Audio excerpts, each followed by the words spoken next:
আপনার বুকের মধ্যে হাত বুলিয়ে আদর করে দিতে খুব শান্তি লাগে। এইসব কি বলছেন আপনি? হাত সরান। আমার এসব একদম পছন্দ নয়। পছন্দ নয় কেন? হাত বুলিয়ে দিলে কি এমন ক্ষতি হয়? দেখুন, আপনি আমার অসহায় অবস্থার সুযোগ নিচ্ছেন। এমন করলে কিন্তু আমি আর কখনো আপনার বাড়ি আসবো না। উফ, আপনাকে নিয়ে সত্যি আর পারি না আমি। এই নিন, হাত সরিয়ে নিলাম। এখন ঠিক আছে তো সব? এবার ঠিক আছে। আমি এখন অফিসে যাব। আসছি, কেমন? নীরব কথাটা বলতেই নিজের রুম থেকে দ্রুত গতিতে বেরিয়ে গেল।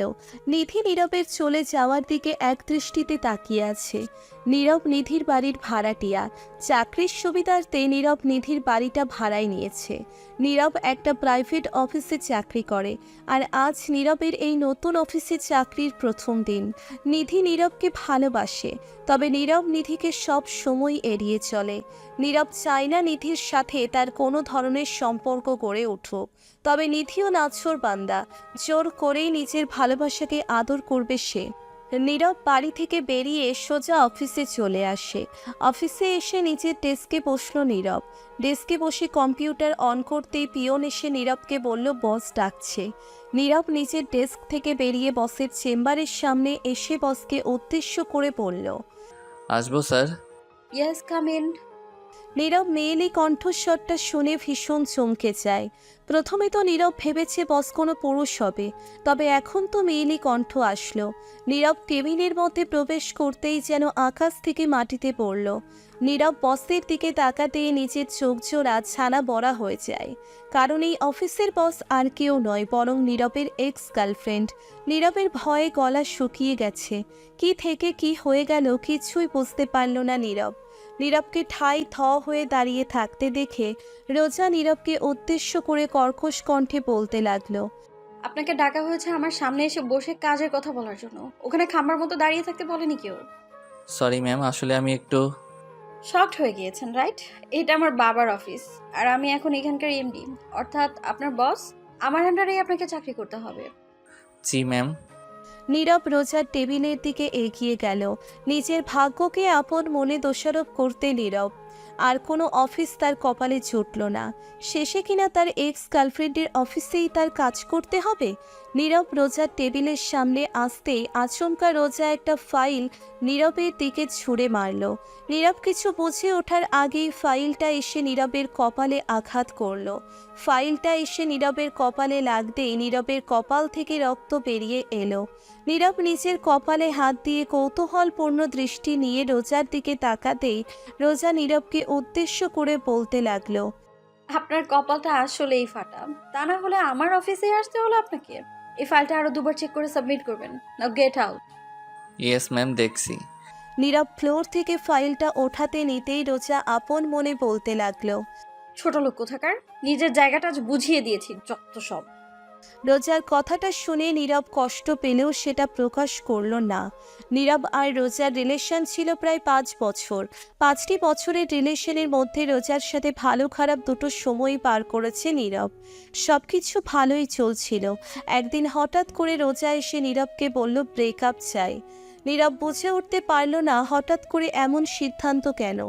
নীরব প্রশ্ন করতেই রোজা নীরবের যোগ্যতা নিয়ে প্রশ্ন ছুড়ে দিল।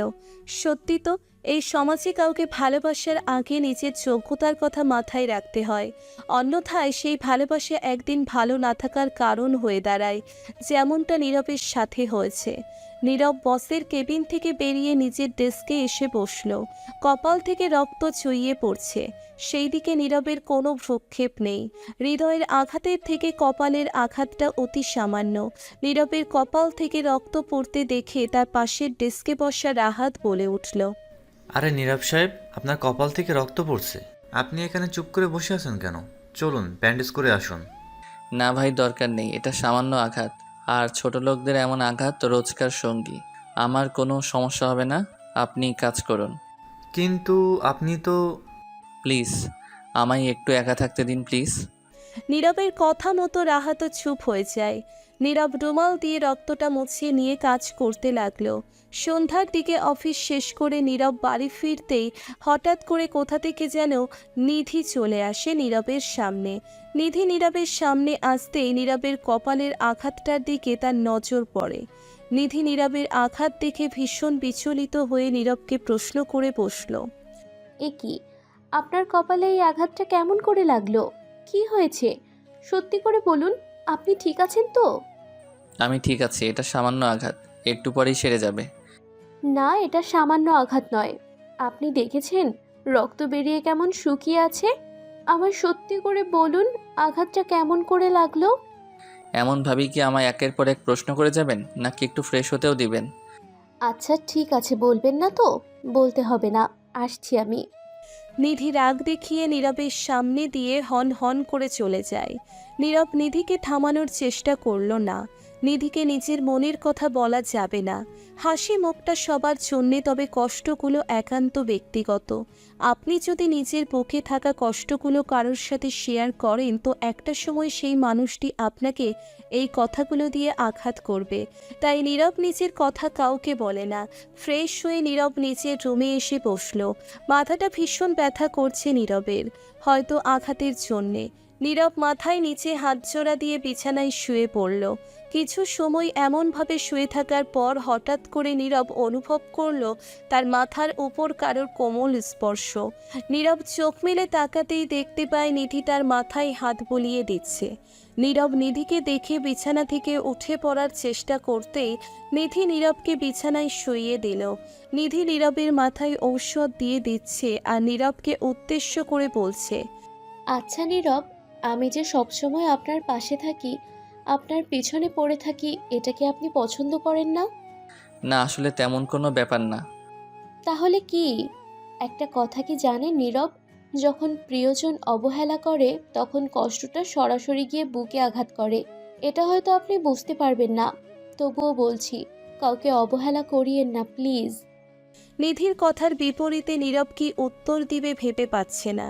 অবহেলার বাণী কতটা কষ্ট দিতে পারে সেটা নীরবের থেকে বেশি আর কে জানে। নীরব নিধির কথা ভাবতে লাগলো। এই একটা মাত্র মেয়ে আছে যে কিনা সব সময় নিঃস্বার্থভাবে নীরবের সেবা করে যায় আর একটু ভালোবাসা প্রত্যাশা করে। নীরব আপন মনে নিধির দিকে তাকিয়ে ভাবছে, এই শহরে তো একজন মানুষকে নিজের থেকেও অধিক মূল্য দিয়েছিলাম। দিন শেষে সেই মানুষটাই আমায় ছেড়ে গেছে। নিধি তো নিচে থেকেই আমার কাছে এসেছে, ওকে এমনভাবে ফিরিয়ে দেওয়া কি ঠিক হচ্ছে? লাইফে অনেক মানুষ আসবে যাবে, তবে প্রিয়জন নামক মানুষ একজনই আসবে। নীরব নিধির কথাগুলো ভাবতে ভাবতে একটা ঘোরের মধ্যে চলে যায়। নীরবের ঘোর কাটে নিধির ডাকে। নিধি নীরবকে উদ্দেশ্য করে খানিকটা উচ্ছ্বস শব্দে বলে, এই নীরব, আপনি এমন করে চুপসে গেলেন কেন? খাবার কি খাবেন না? হ্যাঁ, সরি, আসলে আমি একটু অন্যমনস্ক হয়ে গিয়েছিলাম। বুঝতে পেরেছি। এখন উঠে বসুন, আমি আপনার জন্য অনেক কষ্ট করে খাবার রান্না করে নিয়ে এসেছি। খেয়ে বলুন তো কেমন হয়েছে। আসলে নিধি, আমার আজ খেতে ইচ্ছে করছে না। কিছু মনে করবেন না, আমি আজ কিছু খাবো না। হোয়াট? খাবেন না মানে কি? আপনার জন্য এত কষ্ট করে রান্না করলাম আর আপনি বলছেন খাবেন না? এটা কি করে হতে পারে? আপনি যদি নিজের ইচ্ছেতে না খান তবে আমি আপনাকে জোর করে খাইয়ে দিব বলে দিচ্ছি। তবে তাই করুন, সমস্যা কোথায়? নীরবের মুখ থেকে কথাটা শোনা মাত্রই নিধি অবাক হয়ে যায়। নীরব নিধির হাতে খাবার খেতে চাইছে। কথাটা ভাবতেই নিধির কেমন যেন লাগছে। নিধি অবাক হয়ে নীরবকে উদ্দেশ্য করে বলল, আপনি কি বললেন আমি শুনতে পাইনি, আবার একটু বলবেন? বললাম যে আমি নিজের হাতে খেতে চাইছি না, আপনি খাইয়ে দিন আমায়। সত্যি আপনি আমার হাতের খাবার খাবেন? জি সত্যি, আমি আপনার হাতেই খাবার খাবো। এখন কথা না বাড়িয়ে দিন তো খাইয়ে। নীরবের কথা শেষ হতেই নিধি মুচকি হাসি দিয়ে নিজ হাতে নীরবের মুখে খাবার তুলে দিতে লাগলো। নীরবও ছোট্ট বাচ্চার মতো করে নিধির হাত থেকে খাবার খেতে লাগলো। নিধির রান্নার হাত মাশাআল্লাহ ভীষণ ভালো। নীরব সম্পূর্ণ খাবার খেলো না। নীরব নিধিকে অবাক করে দিয়ে খাবারের মাঝপথে বলতে লাগলো, শুধু আমি একা খাবো তা কেমন করে হয়? আমিও আপনাকে খাইয়ে দিচ্ছি, সমান সমান, ওকে? ওয়েট, আপনি কি শুরু করেছেন? যে নীরব আমায় সব সময় এড়িয়ে চলে, আজ সেই নীরব নিজের হাতে আমায় খাইয়ে দিতে চাইছে। এটার মানে কি? এটার মানে একটু পরে বলি, আগে খাবারটা খেয়ে নেই। নীরব কথাটা শেষ করতেই নিধিকে পরম যত্নে খাবার খাইয়ে দিতে লাগলো। নিধির কাছে এই বিষয়টা একদম স্বপ্নের মতো। নিধি কখনো কল্পনা করেনি যে নীরব তাকে এতটা আদর করে খাবার খাইয়ে দিবে। নিধি নীরবের হাতে সম্পূর্ণ খাবারটা শেষ করে নীরবকে উদ্দেশ্য করে আদরে গলায় বলল, আচ্ছা নীরব, আমরা কি আপনি থেকে তুমি হতে পারি না? একটু ভালোবাসা ব্যাস। আমি তোমার উপর আসক্ত হয়ে সারাটা জীবন কাটিয়ে দিতে চাই। প্লিজ নীরব। আসক্তি ভালো নয়। যখন যোগ্যতা তোমায় বারবার মনে করিয়ে দিবে যে আমি তোমার যোগ্য না, ঠিক তখন এই আসক্তি আর কোনো কাজে আসবে না। চাকরি করতে যোগ্যতা লাগে, ভালোবাসায় কখনো যোগ্যতার ঠাঁই নেই। ভালোবাসায় একটা জিনিস ইম্পর্ট্যান্ট, সেটা হলো কতটা ভালোবাসা যায়। আমার সব কিছু জানার পরেও তোমার মনে হচ্ছে আমি তোমার ভালোবাসার যোগ্য? তোমার যোগ্যতা আমি কখনো পরিমাপ করিনি, আর আজ যখন যোগ্যতার কথা বললে, তবে বলতে চাই তোমার যোগ্য না আমি। এবার কিন্তু বেশি বললে তুমি। যোগ্যতার কথা বাদ দেই, এই দিকে আসো। এত সুন্দর করে রান্না করার জন্য একটা গিফট তো পেতেই পারো তুমি। এই কি সুন্দর! হ্যাঁ, আমি আমার প্রিয়জনের জন্য নিজের মনের মতন করে রান্না করেছি, তাতে আবার গিফট লাগবে কেন? ও আচ্ছা, তার মানে তোমার কোনো গিফট চাই না? ওহো, আমার শুধু তোমায় চাই। ভেবে বলছো তো? গিফটের মধ্যে কিন্তু কিস আছে, সো এই না না, আমার গিফট লাগবে, প্লিজ এক্ষুনি দাও। ওই ঠোঁটের ভালোবাসার আবেশ আমি চাই, সত্যি বলছি, মন থেকে চাই। নিধির কথাটা শুনে নীরব হেসে ফেলল। সত্যি বলতে নিধি একটা পাগলি ছাড়া আর কিছু না। পাগলিটার প্রেমে একটু একটু করে কখন যে নীরব পড়ে গেছে তা নীরব নিজেও জানে না। নীরব নিধির কোমরে হাত রাখল। নীরবের হাতের পরশ পেতেই নিধির চোখজোড়া বন্ধ হয়ে যায়। নীরব নিধির কোমরে হাত বলিয়ে দিয়ে নিধিকে নিজের কাছে টেনে নিচ্ছে। নীরবের প্রত্যেকটা স্পর্শে নিধি ভীষণভাবে কেঁপে কেঁপে উঠছে। নীরব নিধির এই কম্পনের কারণ জানে। নীরব আর অপেক্ষা করতে পারছে না। নিধির ঠোঁটজোড়ার দিকে নিজের ঠোঁটজোড়া এগিয়ে দিল সে। নীরব আর নিধির মাঝে এখন দূরত্ব নেই বললেই চলে। নিধির ঠোঁট আর নীরবের ঠোঁট এখন ছুঁই ছুঁই অবস্থায় আছে। নীরবের গরম নিঃশ্বাস নিধির মুখের উপর পড়তেই নিধির নিঃশ্বাস ভারী হয়ে আসে। নীরব নিজের ঠোঁট দিয়ে নিধির ঠোঁট স্পর্শ করবে, ঠিক এমন সময় হঠাৎ করে কেউ একজন চলে এলো নীরবের রুমের দরজায়। নীরব আর নিধি এখন সম্পূর্ণভাবে নিজেদের মধ্যে হারিয়ে গেছে, তাই কারোর কোনো প্রক্ষেপ নেই। হঠাৎ করে দরজার ওপার থেকে একটা বিকট শব্দ হলো। নিধির বড় বোন চলে এসেছে। উনি এসে নীরব আর নিধিকে এমন কাছাকাছি দেখে শব্দ করল। শব্দ হতেই নীরব নিধিকে ছেড়ে দিল। নিধির বোন এসে নিধিকে নিয়ে নীরবের রুম থেকে চলে গেল। অপ্রত্যাশিতভাবে এমন কিছু ঘটে যাবে নিধি নীরব কেউই আশা করতে পারেনি। নিধিকে বাড়ি নিয়ে গিয়ে সবাই প্রশ্ন করতে থাকলো। নিধিও সকলকে সবটা বলে দিল। অতঃপর নিধি নীরবের সাথে কথা বলতে আবারও চলে আসে।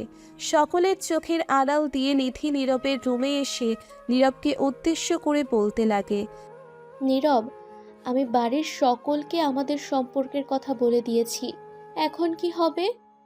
কি? তুমি সব কথা বলে দিয়েছো আর এখন বলছো কি হবে? আর কি করব, অনেক ফোর্স করেছে, তাই বলতে বাধ্য হয়েছি। এখন বলো, বাড়ির সবাই কি বলল? বাড়ির সবাই তো একটু রাগ দেখিয়েছে, তবে ওদের হাবভাব দেখে মনে হচ্ছে সবটা মেনে নিয়েছে ওরা। আর তোমার সাথেও হয়তো কথা বলবে, আমি শুনেছি। তবে আর কি, চলো বিয়ে করে নিয়ে একদম ফ্রিভাবে প্রেম করি।